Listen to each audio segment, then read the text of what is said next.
guys switch it to my computer?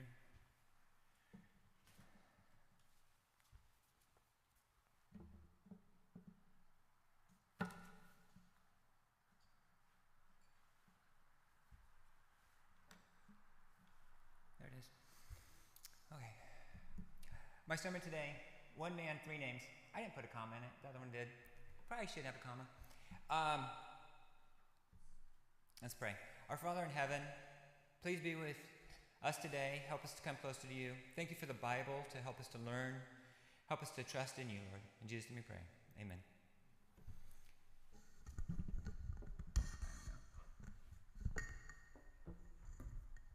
One second. I don't lock all my wires and all my stuff. Okay. John 1:42. Jesus looked at him and said, "You are Simon, son of John. You will be called Cephas," which is translated Peter or rock. So, I'm kind of weird. People know that.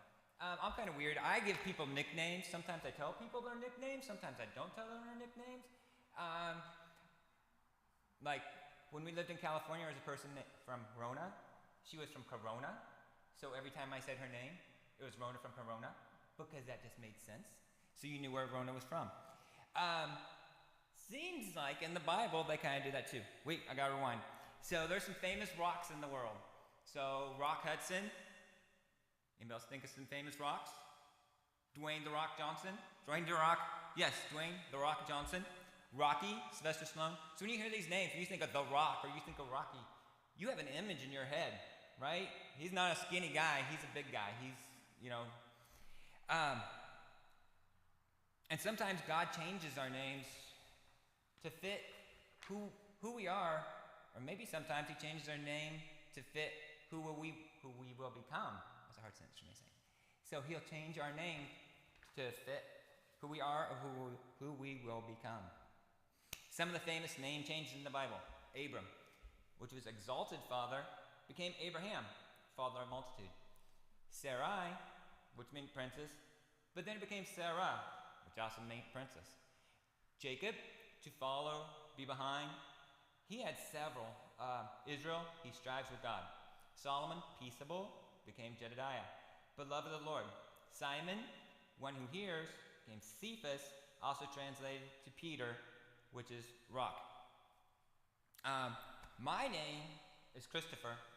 I hardly ever go by Christopher unless I'm in trouble, but that's what my name is. It's Christopher. Which, if you look it up, if you Google search it, because that's what everybody does, it means follower of Christ. Which, then that's my goal. I need to live up to my name. So, in this sermon, we're going to go over 3 different stories of the life of Peter. Peter walking on water, Peter getting his feet washed by Jesus, and Peter denying and then being reinstated by Jesus. I'm not sure how many people have read the Bible and read stories about Peter. I love Peter because he does all the dumb things that I know that I would do. I hope that he had small feet because his feet were in his mouth a lot. I have a motto that I try to live by, and my motto is, I try to learn from other people's mistakes because I know I can't make all of them by myself.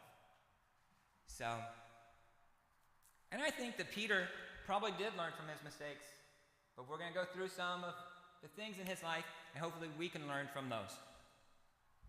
Matthew 14, 22 to 27. Immediately, what happened? So this is right after the feeding of the 5,000.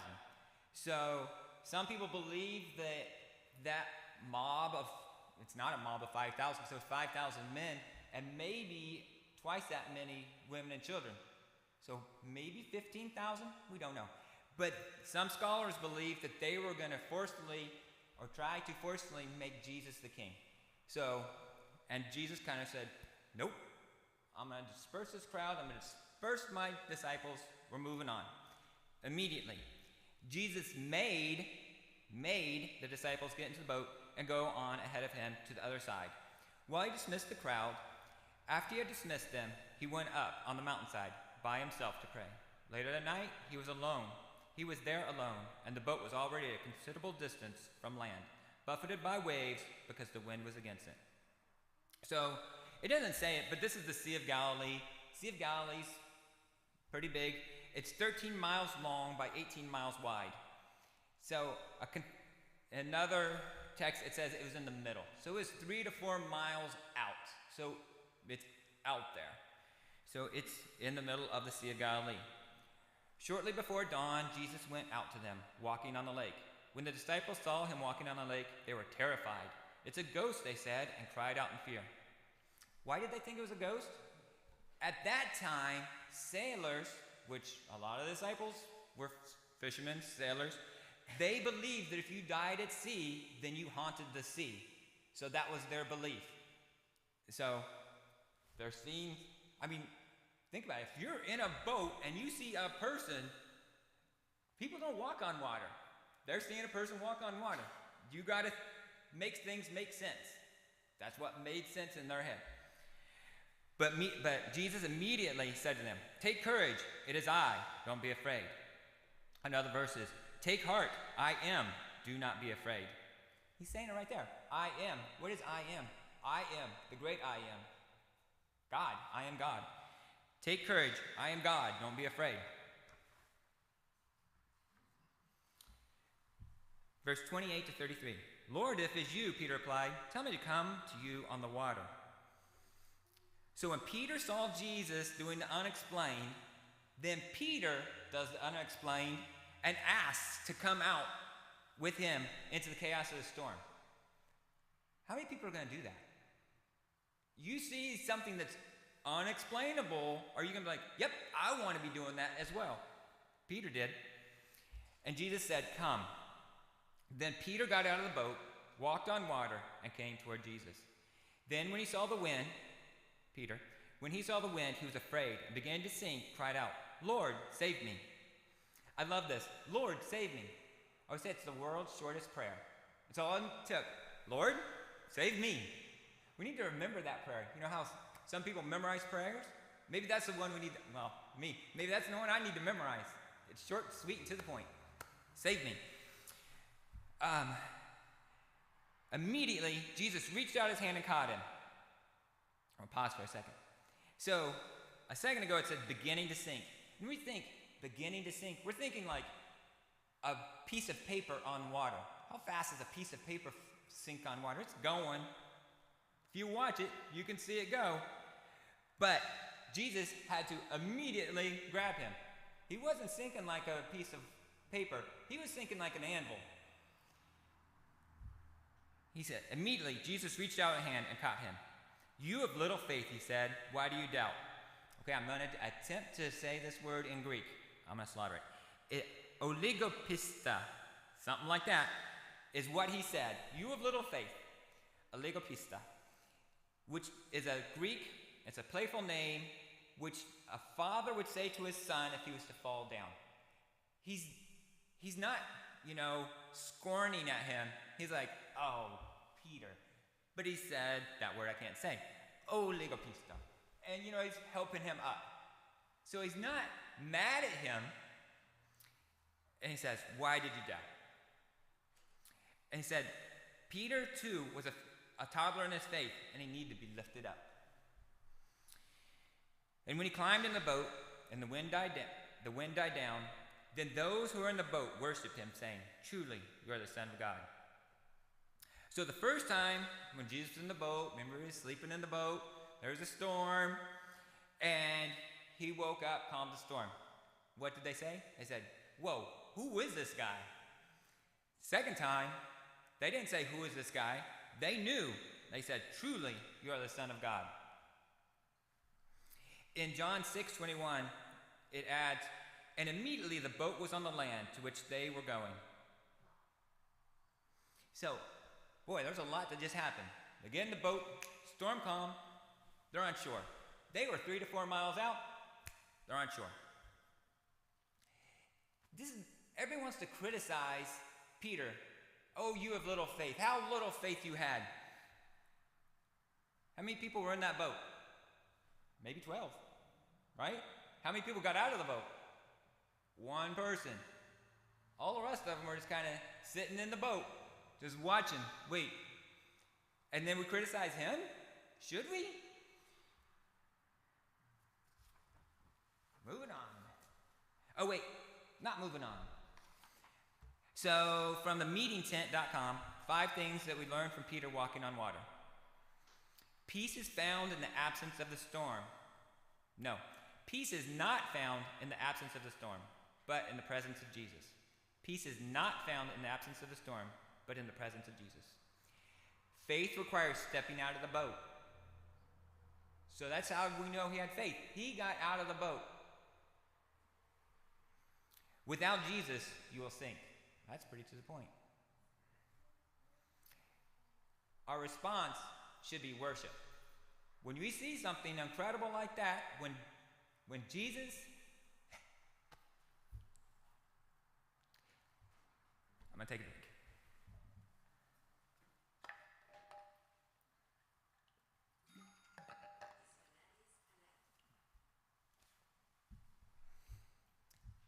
When Jesus is in our lives, our response should be worship. When you follow Jesus, he will do the incredible things through you. Okay. Moving on. Jesus washed the disciples' feet. It was just before the Passover festival. It's funny when you read, what these scholars say. They're not sure. Was it the Passover meal? Was it the night before the Passover meal? It doesn't matter, but it's disputed. It was just before the Passover meal. Jesus knew the hour had come for him to leave the world and go to the Father. Having loved his own who were in the world, he loved them to the end.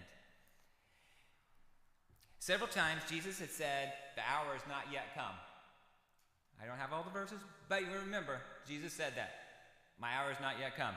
Here, he's changed it. He said, my hour is here. His ministry would end, and he would be crucified. Jesus said, having loved his own. So he's talking about his disciples, his own. Why were they his own? They were his own because he had chosen them.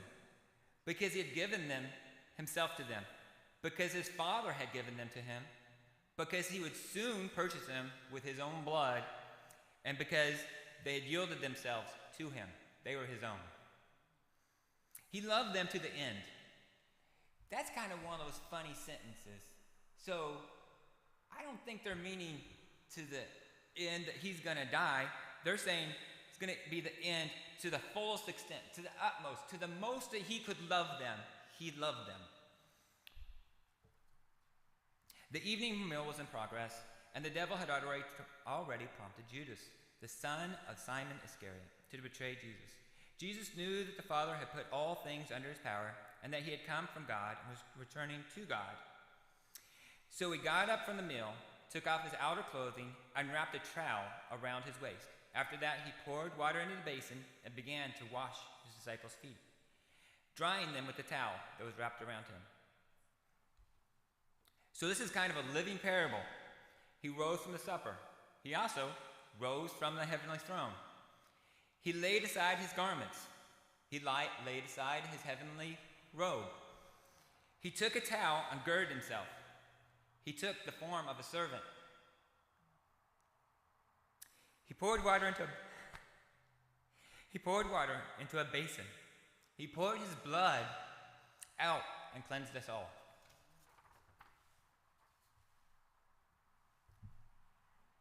He came to Simon Peter, who said to him, Lord, are you going to wash my feet? So, in another verse, it says, so then he came to Peter. Peter wasn't the first one. He'd washed, I don't know what number he was on, but he didn't go Peter, then the rest. It was, Peter was in the line. Jesus said, Peter had said, Lord, are you going to wash my feet? This one day.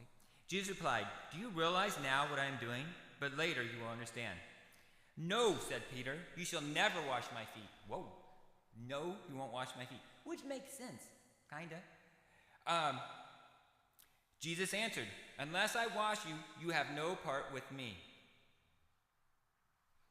We have to let Jesus wash away the dirty parts of us. We have to let Jesus wash away our sins. We have to submit to Jesus and let him cleanse us. Again, Peter needed to submit to Jesus to let him wash his feet. But Peter said, "Then, Lord," Simon replied, "not just my feet, but my hands and my head as well." Some scholars believe that Peter's being crazy and demanding of Jesus. I don't think he was. I think he was saying, well, if you're going to wash my feet, wash me all. Wash me and make me as white as snow. Let's do it. If we're going to do it, we're going to do it. I cited Psalm 51:7. Wash me, and I shall be whiter than snow. Jesus answered, those who have had a bath need only to wash their feet. Their whole body is clean, and you are clean. So this was good that Peter did this. The reason I say that, can you imagine how our acts of humility would be if Peter hadn't established that? We'd all be in the baptismal every time at communion getting a whole bath because Peter got a whole bath. It's established. We don't need a whole bath. It said, those who have had a bath need only to wash their feet. Their whole body is clean, and you are clean. Though not every one of you, for he knew who was going to betray him, and that was why he said, not every one of you is clean. When he had finished washing their feet, he put on his clothes and returned to his place. Do you understand what I have done for you? He asked him. You call me teacher and Lord, and rightly so, for that is what I am. Now that I, your Lord and teacher, have washed your feet, you also should wash one another's feet. I have set you an example that you should do as I have done for you. Very truly, I tell you, no servant is greater than his master, nor is a messenger greater than the one who sent him. Now that you know these things, you will be blessed if you do them. Again, Jesus is a living parable. In Luke 22, verse 20, Luke 22:24. Then they, the disciples, began to argue among themselves about who would be greatest among them. Jesus said in Luke 22:26, those who are greatest among you should take the lowest rank, and the leader should be the servant. What did he do? He just did it right there.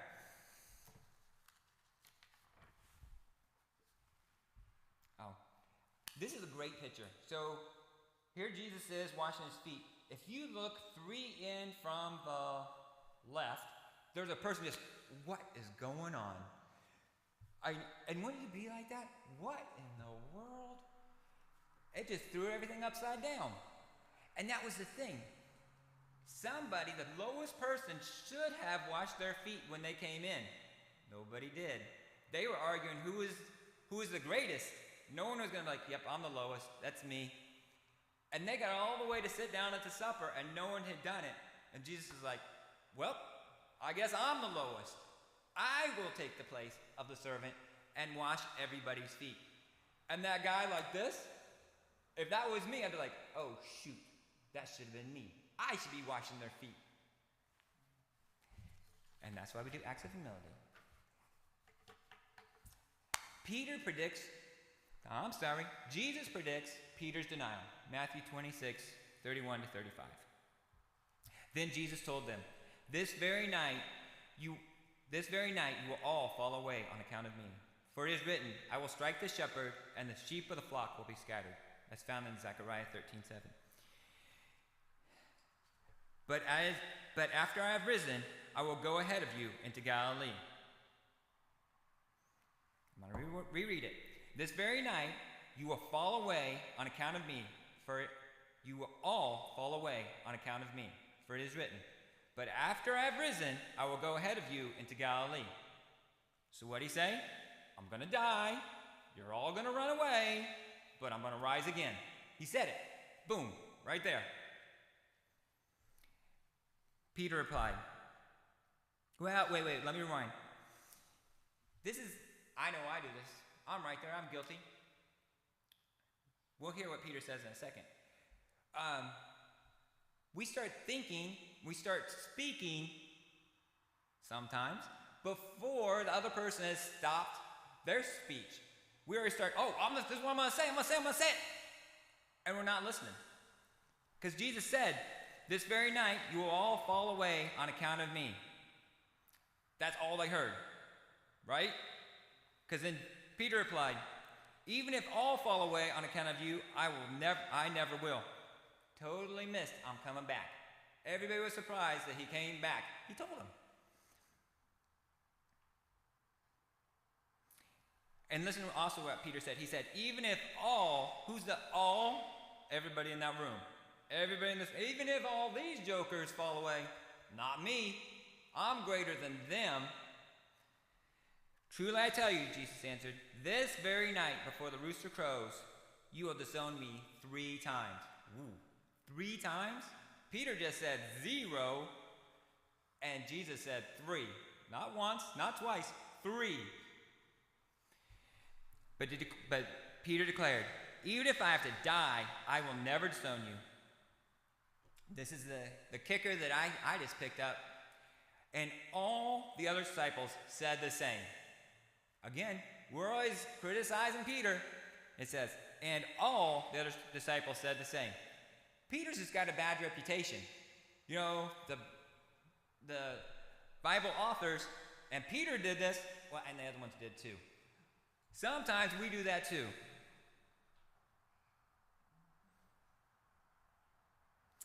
How true is this for us as well? How often we lived our lives in the way that not appear to follow Jesus. So, we're going to skip forward a little bit. Peter disowns Jesus. Now, Peter was sitting in the courtyard, so Jesus has been captured. He's in the courtyard. He's being tried. That's what's going on. Now, Peter was sitting in the courtyard, and a servant girl came to him. You also were with Jesus of Galilee, she said. But he denied it before them all. I do not know what you're talking about, he said. On mine, I don't have an E in the year, so I'm glad that one does have an E in the year. So he denied. Then he went to the gateway, where another servant girl saw him and said to the other people, this fellow is with Jesus of Nazareth. Then he denied it again with an oath. I do not know that man, too. And after a while, those standing there went up to Peter and said, surely you are one of them. Your accent gives you away. So what does that mean? We think, us people in the United States, you hear someone from down south or that's good. Oh, that person sounds like they're from this state. I'm like, okay. But she nails it, and I'm just like, they don't sound like me. Galileans, this is a quote. It is said that Galileans' accent was so ugly that they were not allowed to pronounce benediction at a synagogue service. That's his accent. So they weren't even allowed to be up in front of the church. I'm not sure if I have an accent or not. I just talk funny.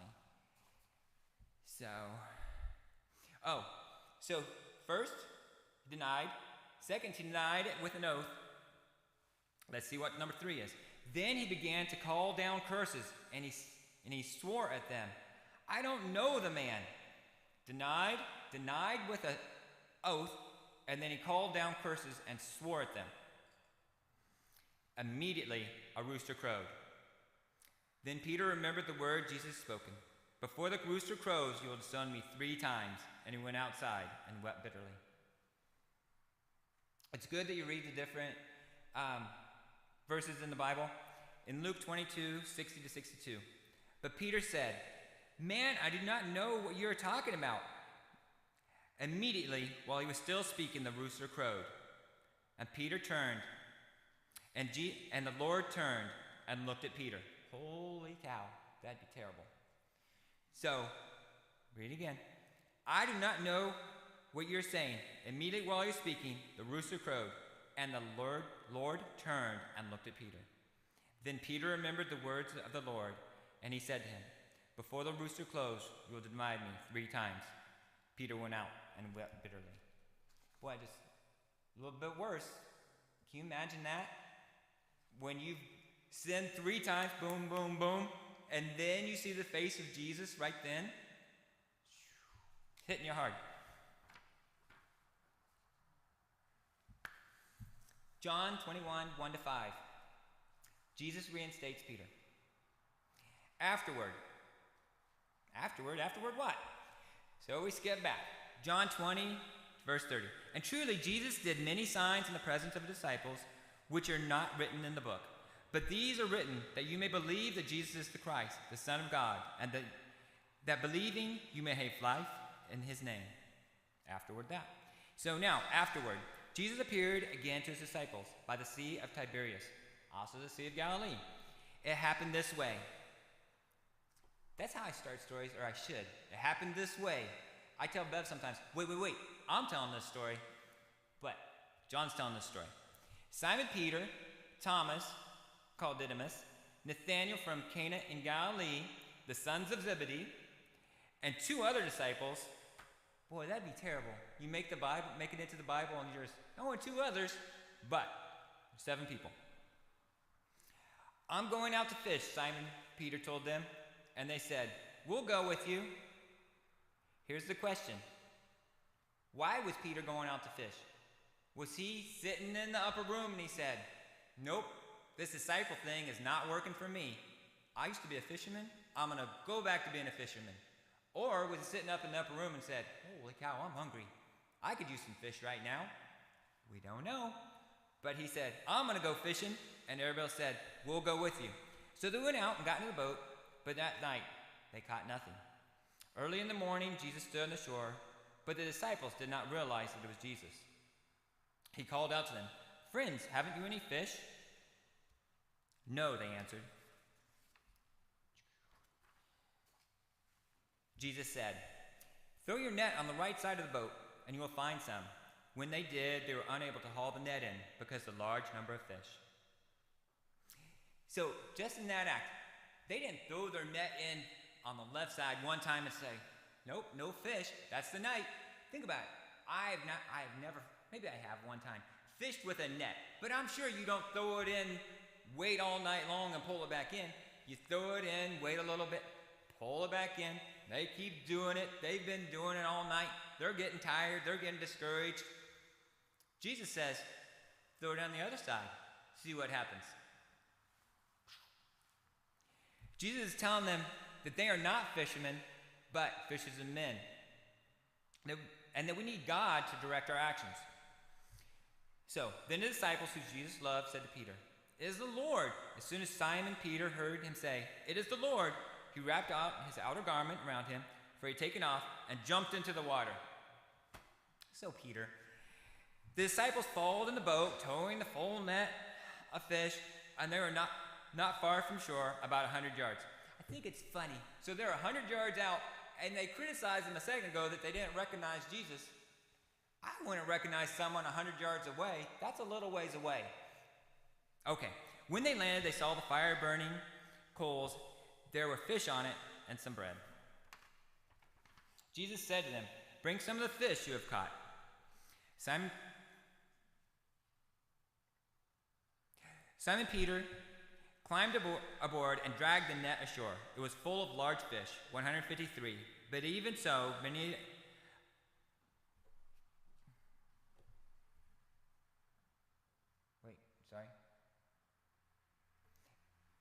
But even with so many, the net was not torn. They have a whole bunch of mathematical formulas that equal 153.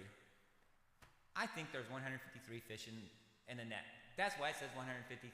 It has no mathematical formula except for somebody sat and counted and said 153. I'm not going to give you all the mathematical formulas.